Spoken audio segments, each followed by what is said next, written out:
Hello friends, आता आपण बघूया लग्नानंतर होईलच प्रेम याचा 21 मार्चचा एपिसोड रिव्ह्यू. इकडे नंदिनी आणि पार्थ एका खोलीत असतात आणि ते एकमेकांना विचारत असतात. तेव्हा नंदिनी पार्थला समजवत असते की मला तो गुंता नकोय.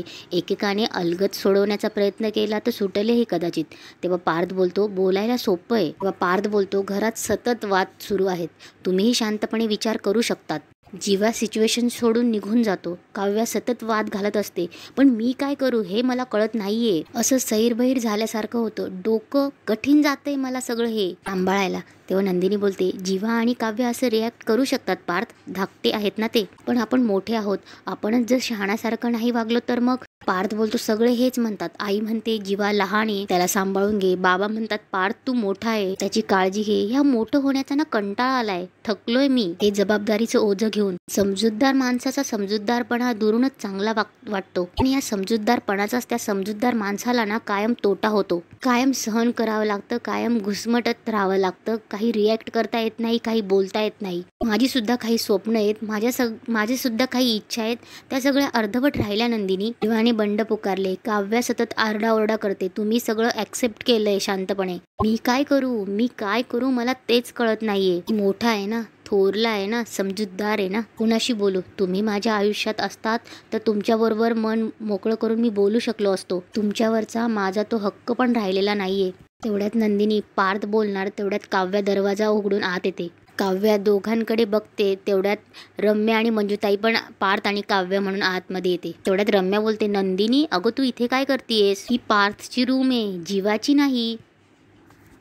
मंजू बोलते रम्या आमच्या लग्नानंतर पहिल्या रात्री वसुताई आणि दादा कसे आम्हाला चिडवायला आले होते, अगदी तसंच नंदिनी आले असेल या दोघांना चिडवायला, हो की नाही. तेव्हा नंदिनी बोलते एक मिनिट, तुमची काहीतरी गल्लत होते. मी जेव्हा रूम मध्ये आले तेव्हा दारावर नंदिनी आणि जीवा असं नाव लिहिलं होतं. रम्या बोलते नाही तुझीच काहीतरी गल्लत होते नंदिनी. अगं तुला काही चष्मा वगैरे आहे का, हे दाखवते, हे बघ इथे स्पष्ट पार्थ आणि काव्या लिहिलेलं आहे. नंदिनी बोलते असं कसं झालं. नाही मी जेव्हा आले तेव्हा इथे माझ्या डोळ्यांनी जीवानी आणि नंदिनी असंच पाहिलं होतं. रम्या बोलते असू दे ग नंदिनी, पार्थ आणि काव्य काही मनावर घेणार नाहीत, तू चल ना मी सांगते ये. तेव्हा रम्या नंदिनीला घेऊन बोलते पार्थ आणि काव्या नंदिनी चुकून इथे आली आहे, नाही तर तिला जीवाच्याच रूममध्ये जायचं होतं फर्स्ट नाईटसाठी. तेव्हा नंदिनीला ऑकवर्ड होतं.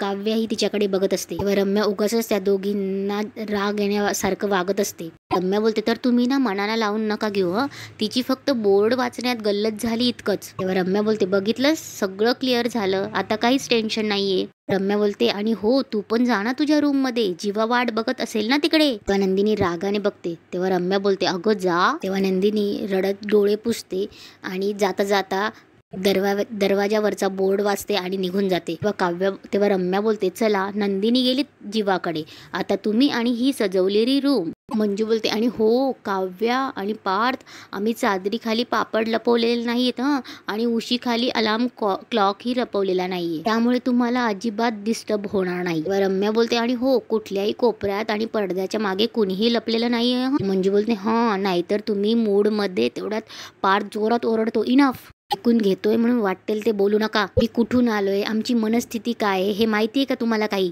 काव्याच्या आईंना हार्ट अटॅक आलाय. तेव्हा पार्थ बोलतो जा तुम्ही. तेव्हा रम्या बोलते सॉरी काव्या मला माहित नव्हतं. तेवढ्यात पार्थ ओरडतो जा आता. रम्याला या गोष्टीचा फार राग येतो आणि रम्या आणि मंजू तिथून निघून जातात. दोघी जाताना दारावरचा बोर्ड वाचतात, हसतात आणि निघतात. या गोष्टीचा काव्याला खूप राग येतो. काव्या सजवलेल्या रूमकडे बघते, इकडे तिकडे बघते आणि जाऊन ते भिंतीला लावलेले फुगे रागाने फोडत असते. तेव्हा काव्या जाताना पार्थ तिला अडवतो आणि बोलतो काव्या प्लीज आदळ आपट करू नका. पार्थ बोलतो मला ना थोडी शांतता हवी, थोडी, आणि मी हे आधीच क्लिअर करतो, मी हे काहीही करायला सांगितलेलं नाहीये. घाबरायचं कारण नाहीये, तुम्हाला ज्याची भीती वाटते तसं काहीही होणार नाहीये.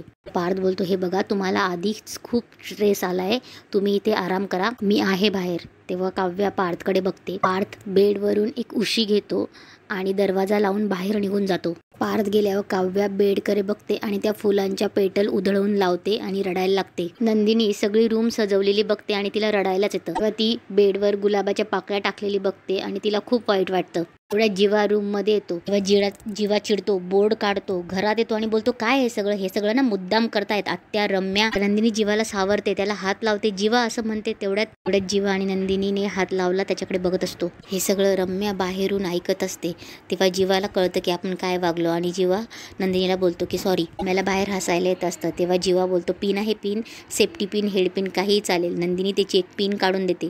जीवा ती पिन घेतो, पिन घेऊन सगळे फुगे फोडतो. नंदिनीला त्याचं रडायला पण येत असतं. तेव्हा रम्या बाहेर उभी राहून हसते आणि बोलते यस यस वाव मज्जा आली. तेव्हा रम्या बोलते फुगे फुटल्याचा आवाज ऐकून तर असं वाटलं की जीवा नंदिनीच्या कानाखाली मारतोय. तेव्हा आतली शांतता बघून रम्या बोलते काय झालं आत इतकी शांतता काय. जीवा परत बेडवरच्या गुलाबाच्या पाकळ्यांकडे बघतो. जीवा सगळ्या पाकळ्या उचलतो. नंदिनी पदर करते आणि तर तिच्या पदरामध्ये तो सगळ्या पाकळ्या टाकतो. नंदिनी त्या पाकळ्या घेऊन फेकायला जाते. जीवा नंतर त्या बोर्डकडे बघतो, जीवा नंदिनी नावाच्या. तेव्हा त्या बोर्डकडे बघतो आणि तो बोर्ड फेकून लावतो. तेवढ्यात नंदिनी जीवाकडे बघते. जीवा नंदिनीकडे बघतो आणि बोलतो आय एम सॉरी अगेन, तू झोप, मी खाली झोपतो. नंदिनी बोलते नाही तुम्ही बेडवर झोपा, मी खाली झोपते. जेव्हा बोलतो नाही आपलं लग्न कोणत्या परिस्थितीमध्ये झालंय ते तुलाही माहिती आहे मलाही माहिती आहे. आपल्या संमतीने झालं असलं तरी आपल्या इच्छेविरुद्ध झालंय. जेव्हा बोलतो त्यामुळे हे सगळं असं बघितल्यामुळे माझी चिडचिड झाली. इकडे रम्याला हसायला येत असतं.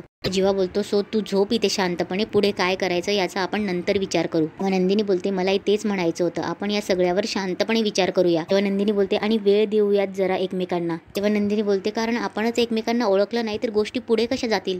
जीवा बोलतो काय माहित गोष्टी पुढे जातील का कुठे जातील. जीवा बोलतो या नात्याचं काय भवितव्य आहे मला माहित नाही आणि जोपर्यंत माहित नाही तोपर्यंत या नात्यात अंतर कायम असेल, सगळ्याच प्रकारचं अंतर. रम्या हे ऐकते बाहेर उभी राहून बोलते काय काय काय काय म्हणाला जीवा, गोष्टी कुठे जातील की पुढे जातील की नाही जातील माहित नाही, या नात्याचं भवितव्य काय आहे. हो ना असंच म्हणाला. रम्या हसते आणि बोलते यस यस नंदिनी, आता तू बस हात चोळत, तुझ्या हाती ना पार्थ लागणारे ना जीवा. जीवा परत त्या फुलांच्या पाकळ्या उचलतो आणि फेकून देतो. जीवा कपाटातून खाली अंथरुणासाठी काहीतरी घेतो आणि खाली टाकतो. खाली वळकटी घालून जीवा झोपतो. इकडे पार्थ ही बाहेर हॉलमध्ये येतो झोपायला. पार्थला रम्या जे बोलत असते, रम्या मंजू आत्या ते सगळं आठवत असतं. पार्थ तिथेच बाहेर सोप्यावर झोपतो. जीवाई तिथेच रूम मध्ये खाली वळकटी घालून झोपतो. तेव्हा इकडे नंदिनी बेडवर बसलेली असते आणि बोलते की जीवा मी तुमच्या सगळ्या प्रश्नांची उत्तरं नक्की शोधेल, पण मला सध्या आता काव्याला थोडा वेळ द्यायचा आहे. आज जे काही झालं ते तिच्या वेडेपणामुळे झालं. किती बालिशपणे हट्टीपणे वागते ती. कधी येणार मॅच्युरिटी हिला. आधीच आईला हार्ट अटॅक आलाय, त्यात बाबांना डिवोर्स बद्दल कळालं तर काय होईल. इकडे पार्थ कोट घालून परत बाहेर गाडी घेऊन कुठेतरी निघालेला असतो. पार्थला ते सगळं आठवत असतो की तो रूम मध्ये एंट्री करतो आणि तिथे नंदिनी असते. पार्थ ते सगळं आठवून रागात जोरात गाडी चालवत असतो. त्याला नंदिनीचे ते बोलही आठवतात की ज्या मुलाबरोबर लग्न ठरलं होतं त्याच्या धाकट्या भावाबरोबर आयुष्य काढायचं मलाही खूप जड जातंय. या टेन्शनमध्येच पार्थ गाडी चालवत असतो. समोर 2 बाईकवर मुलं असतात आणि पार्थ पटकन ब्रेक मारतो आणि इथेच आजचा एपिसोड संपतो.